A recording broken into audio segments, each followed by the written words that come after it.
Welcome to the deep dive. We sift through the sources so you don't have to. Glad to be here. Today, we're tackling something pretty huge. A massive piece of U.S. legislation just cleared a major Senate hurdle. That's right. People are calling it the big, beautiful bill. Exactly. And our mission today is really to unpack this thing for you. It's incredibly significant. hmm We'll break down what's actually in it, who might benefit, who might face challenges. And what happens next, Mm. right? Its path to becoming law. Yeah, it's a lot to cover, but we'll try and make it as clear as possible. And we've got some good sources to help.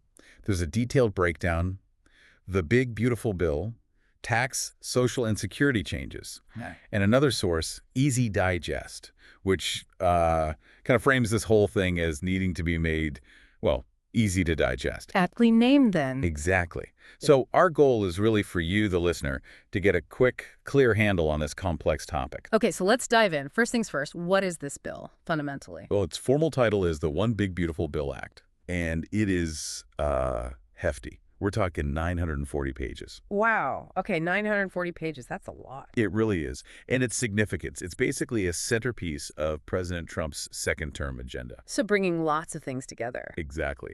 It's designed to bundle a whole range of Republican priorities into just one comprehensive package. Which brings us to the name, I guess. Why Big Beautiful Bill seems like quite a distinctive title for legislation. It does. And the sources suggest kind of dual meaning. Part of it is literal, it's massive, right? Big scope.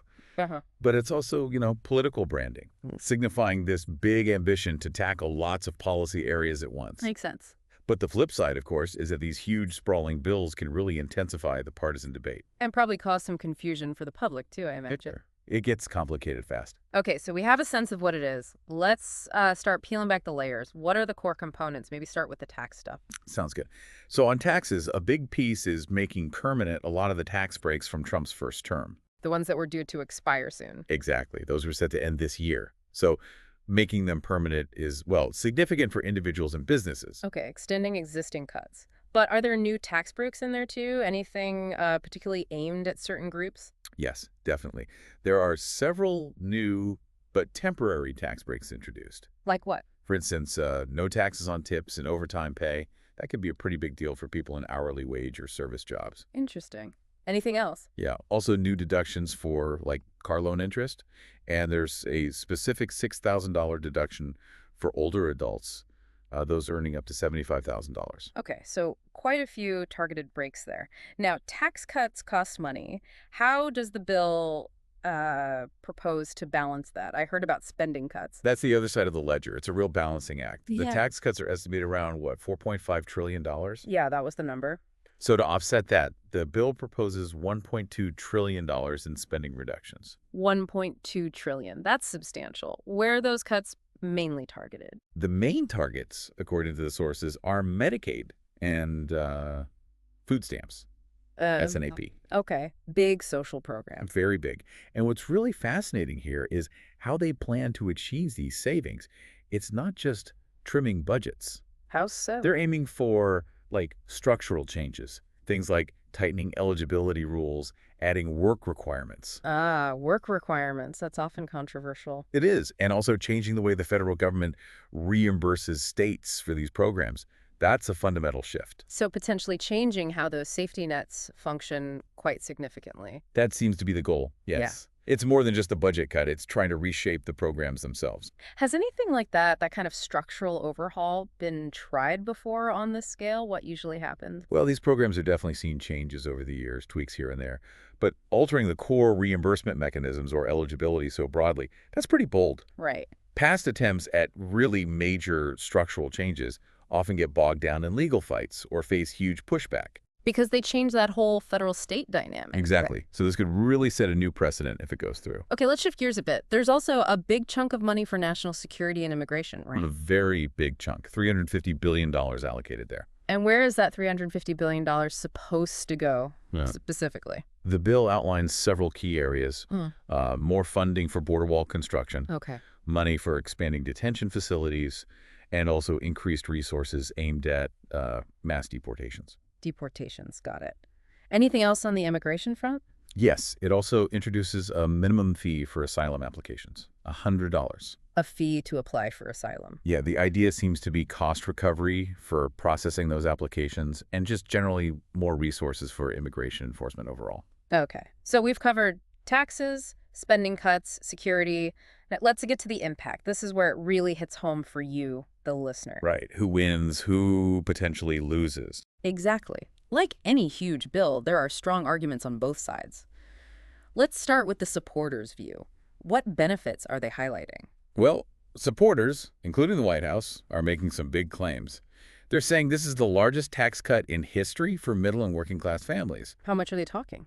They project that a typical family might see over $10,000 more in take-home pay each year. 10,000. Okay. They also emphasize that low-income earners could see the biggest percentage drop in their tax liability. Because of things like the tip and overtime exemptions. Exactly. Those are aimed directly at helping hourly and service workers, and then there's small businesses. What's the benefit for them? Making that Trump-era deduction permanent is seen as a big boost for, Main Street growth and hiring.